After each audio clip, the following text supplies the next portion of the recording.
전 세계가 같은 생각을 하고 있습니다. 인공지능이 다음 10년을 결정할 것이다. 반도체를 지배하는 나라가 미래를 지배할 것이다. 자동화가 생산성의 한계를 뛰어넘게 해줄 것이다. 기술 혁신이 모든 문제를 해결할 것이다. 그리고 한국은 이 경쟁에서 앞서가고 있습니다. 삼성, SK하이닉스, 네이버, 카카오, 반도체 설계 능력, 세계 최고 수준의 인터넷 인프라, 빠른 기술 채택 속도, 이 모든 것이 한국을 기술적 미래의 경쟁자로 만듭니다. 하지만 저는 오늘 불편한 질문을 하나 드리고 싶습니다. 만약 한국이 기술적 미래를 준비하는 데 집중하는 동안 훨씬 더 근본적인 변화를 강구하고 있다면 어떻게 될까요? 만약 가장 중요한 도전이 반도체 공장에 있는 것이 아니라 인구 통계표에 조용히 기록되고 있다면 저는 수십 년 동안 국가의 흥망성쇠를 분석해 왔습니다. 그리고 역사가 반복해서 가르쳐주는 것이 하나 있습니다.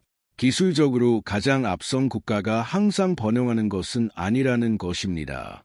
번영은 기술과 인간의 역량, 그리고 사회 전체의 적응력이 동시에 움직일 때 일어납니다. 한국은 지금 이 세 가지를 동시에 갖추고 있을까요? 저는 그 답을 바로 드리지 않겠습니다. 왜냐하면 맥락 없는 답은 의미가 없기 때문입니다. 이 영상을 통해 함께 천천히 그 그림을 완성해 나가겠습니다. 처음 여기 오신 분들께서는 지금 바로 구독해 주세요. 알림을 설정해 주세요. 이 채널에서는 단기적 뉴스가 아닌 국가와 경제의 장기적 주기를 분석합니다. 구독하시고 역사가 반복적으로 보여주는 패턴부터 시작하겠습니다. 먼저 우리가 모두 믿고 있는 이야기부터 이야기해 봅시다. 현재의 지배적인 서사는 이렇습니다. 인공지능이 생산성을 혁명적으로 높일 것이다. 첨단 반도체가 경제적 우위를 결정할 것이다. 자동화가 노동력 부족을 해결할 것이다. 이 기술들을 먼저 확보하는 나라가 다음 세기를 이끌 것이다. 이것은 단순한 낙관론이 아닙니다. 데이터가 뒷받침하는 현실입니다.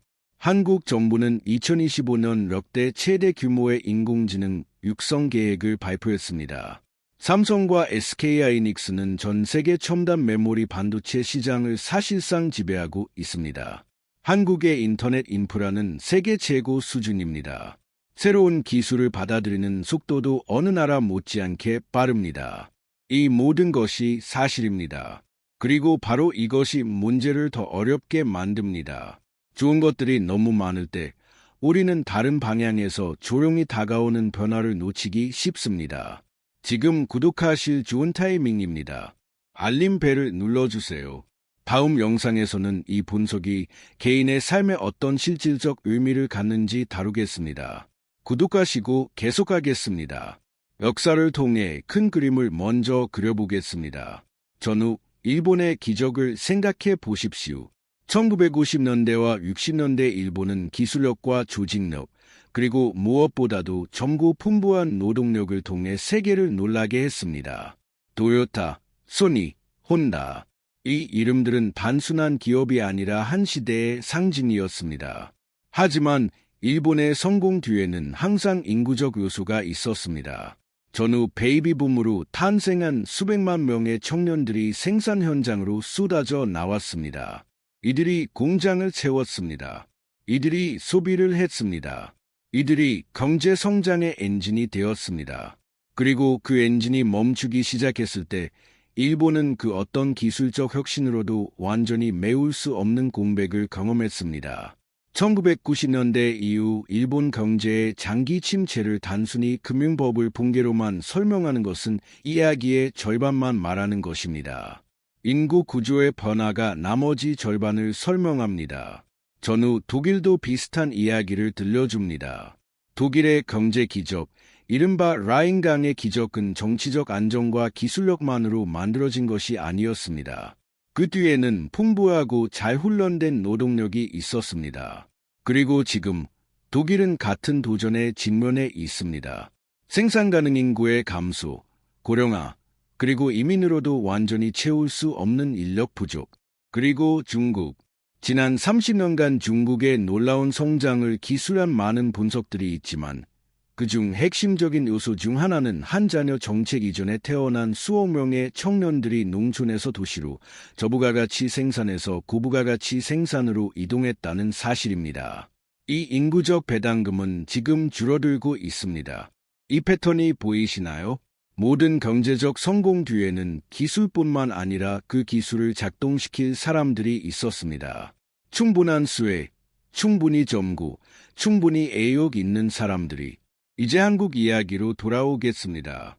2024년에 한국에서 20대 인구가 전년 대비 19만 3천 명 감소했습니다. 이것은 모든 연령대 중 가장 큰 폭의 감소입니다. 그리고 처음으로 70대 이상 인구가 20대 인구를 추월했습니다. 이 문장을 다시 읽어주시기 바랍니다. 처음으로 70대 이상이 20대보다 많아졌습니다. 한국의 합계 출산율은 2024년 기준 0.74입니다. OECD 국가 중 가장 낮습니다.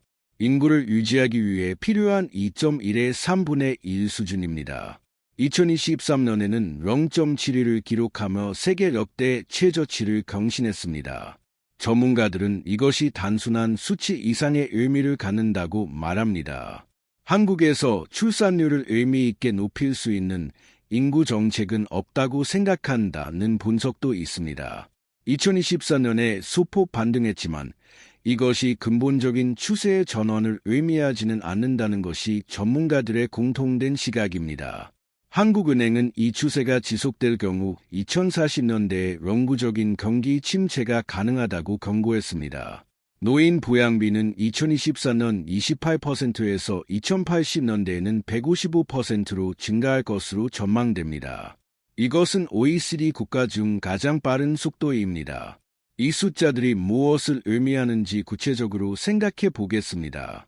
부양비 155%란 일하는 사람 한 명이 노인 한 명 이상을 부양해야 한다는 것을 의미합니다. 이것은 연금 시스템에 어떤 압박을 줄까요?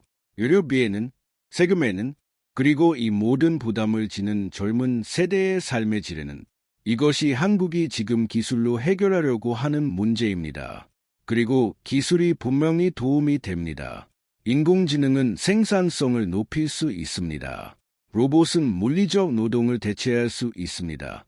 의료 기술은 노인들이 더 오래, 더 건강하게 살 수 있도록 도울 수 있습니다.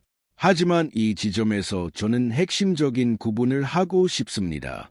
기술은 생산성의 문제를 부분적으로 해결할 수 있습니다. 하지만 사회적 지속 가능성의 문제는 다른 차원의 문제입니다. 인공지능은 더 많은 가정이 아이를 낳게 만들 수 없습니다. 자동화는 젊은이들이 결혼을 더 일찍 결심하게 만들 수 없습니다. 반도체는 노인 한 명당 필요한 의료 종사자와 돌봄 인력을 대체할 수 없습니다. 기술은 사회적 신뢰와 결속감을 만들어낼 수 없습니다. 그리고 바로 이것이 제가 말하고 싶은 핵심입니다. 한국은 지금 기술적 미래를 매우 잘 준비하고 있습니다. 하지만 사회적 지속 가능성의 문제, 즉 그 기술을 운영하고 활용할 사람들에 관한 문제는 기술만으로는 해결되지 않습니다. 여기서 구독하시기 좋은 타이밍입니다. 많은 시청자분들이 영상은 보시지만 아직 구독하지 않으셨습니다. 만약 이 분석이 다른 시각을 보여드리고 있다면 지금 구독해 주세요. 다음 영상을 놓치지 않도록 알림도 설정해 주세요. 이제 저를 가장 불편하게 만드는 럭설에 대해 이야기하겠습니다. 한국은 지금 동시에 두 가지 방향으로 움직이고 있습니다. 한편으로는 더 기술적이 되고 있습니다. 인공지능 투자 증가, 반도체 생산력 강화, 디지털 인프라 고도화, 자동화 확산. 다른 한편으로는 더 고령화되고 있습니다. 더 적은 젊은이, 더 많은 노인, 더 적은 생산 가능 인구, 더 높은 부양 부담. 이 두 방향이 충돌할 때 어떤 일이 일어날까요? 낙관론적 시각은 이렇습니다. 기술이 인구 감소로 인한 노동력 손실을 보완할 수 있다. 한 명의 고도로 자동화된 노동자가 과거의 여러 명을 대체할 수 있다. 인공지능과 로봇이 노인 돌봄에서도 역할을 할 수 있다. 이것은 부분적으로 사실입니다. 실제로 인공지능은 한국의 인구 감소로 인한 GDP 하락을 완화할 수 있다는 분석이 있습니다. AI 없이는 약 16.5%의 GDP 감소가 예상되지만 AI 전환이 이루어지면 5.9%에서 13.2% 수준으로 그 감소폭을 줄일 수 있다고 합니다. 주목할 점은 줄일 수 있다는 것이지 완전히 막을 수 있다는 것이 아닙니다. 최선의 시나리오에서도 감소는 여전히 일어납니다. 하지만 저는 여기서 더 깊은 질문을 하고 싶습니다. 기술이 경제적 생산성 문제를 부분적으로 해결한다고 가정해 봅시다. 그래도 해결되지 않는 것들이 있습니다. 한국의 젊은 세대가 지금 경험하는 것을 생각해 보십시오. 극도로 치열한 취업 경쟁, 서울과 수도권의 천정부지 주거비용, 결혼 비용에 대한 압박, 아이를 키우는 데 드는 교육비에 대한 두려움. 2025년 1월 청년 체감 실업률은 16.4%였습니다. 청년들이 좋은 일자리를 얻기 위한 경쟁은 극도로 치열합니다. 그리고 이 경쟁은 결혼과 출산을 더욱 늦추고 있습니다.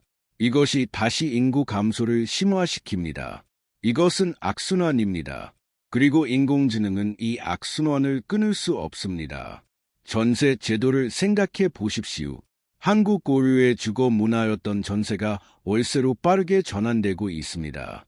2022년 이후 신규 임대차 계약의 50% 이상이 월세입니다. 서울 아파트 월세 가격은 전세보다 2배 이상 빠르게 상승하고 있습니다. 이것이 의미하는 것은 무엇입니까? 매달 더 많은 돈이 집주인에게 나간다는 것입니다. 저축 능력이 줄어든다는 것입니다. 내 집 마련의 꿈이 더 멀어진다는 것입니다. 결혼과 출산 결정이 더 늦어진다는 것입니다. 반도체 공장을 아무리 많이 지어도 이 구조는 바뀌지 않습니다. 지금 저는 한국에 대해 비관적으로 말하고 있는 것이 아닙니다. 오히려 한국이 해야 할 더 중요하고 더 어려운 과제가 있다는 것을 말하고 있습니다. 기술 경쟁에서 앞서가는 것은 필요한 조건입니다. 하지만 충분한 조건은 아닙니다. 충분한 조건은 사람들이 이 기술적 미래 속에서 실제로 살고 싶어하는 사회를 만드는 것입니다. 젊은이들이 결혼하고 아이를 낳고 미래에 투자하고 싶어하는 사회. 그 사회를 만드는 것은 기술 정책이 아니라 주거 정책, 노동시장 개혁, 교육 시스템의 변화, 그리고 사회적 가치의 전환을 필요로 합니다. 이것이 제가 말하는 가장 중요한 것입니다. 2050년에 한국의 기술이 세계 최고 수준이지만 인구가 지금의 60%로 줄어있다고 상상해 보십시오. 과연 그 한국이 지금보다 더 번영한 사회일까요? 기술적으로는 더 발전했지만 사람들이 더 적고 더 늙고 더 고독한 사회가 진정한 번영일까요? 큰 주기를 분석하면서 저는 항상 같은 질문으로 돌아옵니다. 경제는 사람들이 서로 협력하여 가치를 창출하는 시스템입니다. 그 시스템의 핵심은 기계가 아니라 사람들 사이의 관계와 신뢰입니다. 기술은 그 관계를 더 생산적으로 만들 수 있습니다. 하지만 관계 자체를 만들어낼 수는 없습니다. 한국이 직면한 도전은 따라서 두 개의 층위가 있습니다. 첫 번째 층위는 기술 경쟁력입니다. 이것에 한국은 지금 잘 대응하고 있습니다. 두 번째 층위는 사회적 지속 가능성입니다. 사람들이 이 사회에서 가정을 꾸리고 미래의 희망을 가지고 세대 간 신뢰를 유지할 수 있는 조건들. 이것에 한국은 아직 충분한 답을 찾지 못하고 있습니다. 이 두 번째 층위를 해결하지 않고 첫 번째 층위만 공략하는 것. 이것이 제가 한국이 현재 놓치고 있다고 생각하는 것입니다. 역사의 큰 주기는 항상 이것을 가르쳐줬습니다. 기술로 성장할 수 있습니다. 하지만 사람으로 지속할 수 있습니다. 기술은 성장의 도구이고 사람은 성장의 목적이자 주체입니다. 한국이 세계 최고의 반도체를 만드는 나라가 되는 동시에 젊은이들이 꿈을 꾸고 가정을 꾸리고 싶은 나라가 되는 것, 이 두 가지를 동시에 달성하는 것이 다음 10년의 진짜 과제입니다. 지금 이 두 번째 과제에 대한 답이 아직 불분명합니다. 그리고 바로 이것이 많은 사람들이 놓치고 있는 것입니다. 이 영상이 한국의 미래를 다른 각도에서 생각해보는 계기가 되셨기를 바랍니다. 도전에 대한 이야기이기도 하지만 더 깊이 생각하고 더 넓게 준비하는 것의 중요성에 대한 이야기이기도 합니다. 지금 바로 구독해 주세요. 다음 영상에서는 이 분석의 실질적 함의를 다루겠습니다. 알림을 설정해 주세요. 그리고 댓글에 이렇게 써주세요. 여러분은 기술적 미래와 사회적 지속 가능성 중 어느 것이 더 중요한 도전이라고 생각하십니까? 한국은 미래를 준비하고 있습니다. 그리고 그것은 훌륭한 일입니다. 하지만 가장 중요한 것은 그 미래 속에 충분한 사람들이 있어야 한다는 것입니다. 살고 싶어하는 사람들이, 꿈을 꾸는 사람들이, 다음 세대를 낳고 키우는 사람들이, 기술은 그 사람들을 위한 도구입니다. 도구가 목적이 되어서는 안 됩니다. 다들 놓치고 있는 것은 바로 그것입니다.